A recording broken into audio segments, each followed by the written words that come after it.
Hello, আসসালামু আলাইকুম। আজকে নিয়ে যাচ্ছি চাল কুমড়া দিয়ে মজাদার একটা মাছের ঝোল। তো এটা আমি চাল কুমড়াটা নিয়ে দেখেন এইভাবে কেটে নিয়েছি। তারপরে এখানে নিয়েছি মাছ।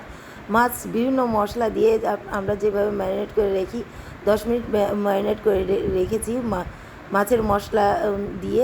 তারপরে এটা ভেজে নিয়েছি মাছটা ভেজে নিয়েছি। আমি বেসিক মশলা দিয়েছিলাম হলুদ গুঁড়া, ধনে গুঁড়া আর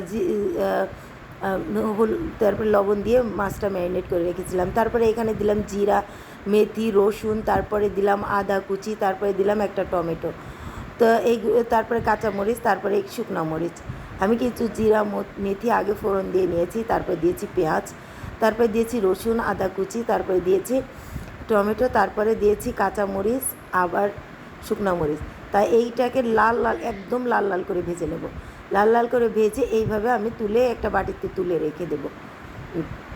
তুলে রেখে দিয়েছি। এখন এখানে কিন্তু জিরাও দিয়েছি, আমি মেথি দিয়েছি।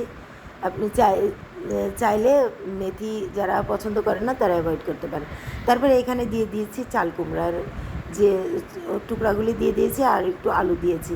আমরা বাঙালি সবসময় আলুটা ব্যবহার করি, তো আলুটা দিয়ে দিয়েছি। তারপরে এটাকে ভালোভাবে ওই তেলেই আমি নেড়ে নেব।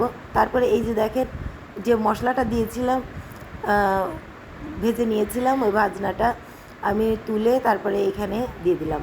এই চাল কুমড়া হালকা হালকা একটু 2-3 মিনিট নেড়ে আমি এই মশলাটা দিয়ে দিলাম। তারপরে এখন মশলা দিয়ে কষিয়ে নিব। তারপরে আলু দিয়ে আলুর সাথে সব কিছু মিক্স করে এইভাবে কষিয়ে নিচ্ছি। দেখেন সবগুলি একদম মশলাটা কি দারুণ একটা কালার আসছে। তো এটা তারপরে এখানে দিয়ে দিব আমি গরম পানি। হালকা একটু চাল কুমড়া সিদ্ধ হয়ে গিয়েছে, তো আমি এখন গরম পানি দিয়ে দিয়েছি। গরম পানি দিয়ে তারপরে দিবেন লবণ, পানির অনুযায়ী লবণ দিয়ে দিবেন। তারপরে এখানে দিয়ে দিবেন মাছগুলা আগে থেকেই আমি সুন্দর করে ভেজে রেখেছিলাম, তো মোচমোচা করে ভেজে রাখবেন। আর যদি যারা মাছ ভাজাটা পছন্দ করেন না, তাজা মাছ নিয়ে আসেন বাজার থেকে, তো এইভাবে আপনি ঝোলের উপরে দিয়ে ধুয়ে পরিষ্কার করে ঝোলের উপরে দিয়ে দিতে পারেন। এতেও যারা তাজা, এটা ফ্রিজের মাছ ছিল, তো আমি এইভাবে ভেজে নিয়েছি কড়া করে। আমি বিভিন্ন মশলা দিয়ে ভেজে নিয়েছি। তারপরে এখানে আমি দিয়ে দেবো ধনেপাতা দিয়ে, তারপরে এখানে আপনি কাঁচামরিচও দিতে পারেন। তো দেখেন আমার ঝোলের কালারটা কত সুন্দর আসছে, দেখেন এই যে।